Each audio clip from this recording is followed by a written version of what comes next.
ますか？いいよ。せーの。お二人だね。わ、すごいですね。新年一発目。せーの。オッケー。やっぱり詰まってんね、新年早々。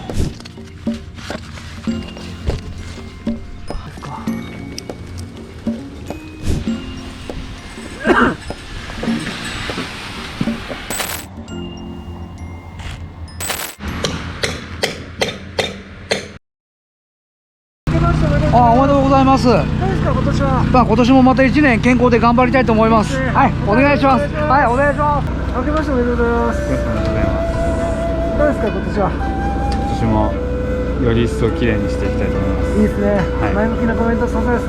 なんか顎ひげが蓄えてますけど、ちょっとおしゃれですか。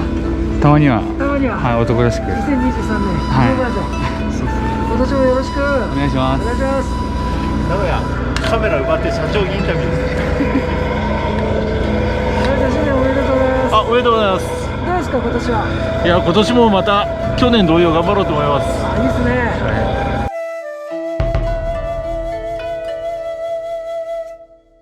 レッツクリニック。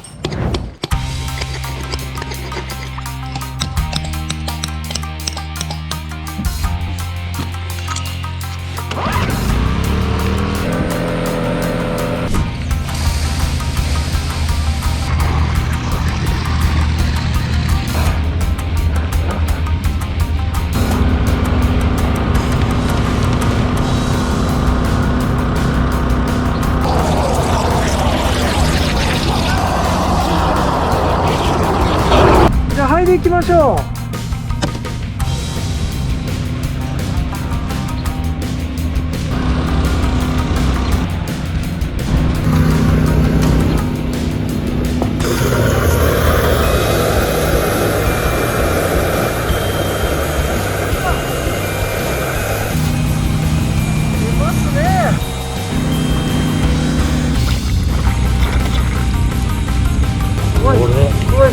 見てください、これ。ちょっとそれをほじくり出してみて。だいぶ詰まってるな。見ますか。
そういう時はチャンネル登録よろしくって言わなきゃ。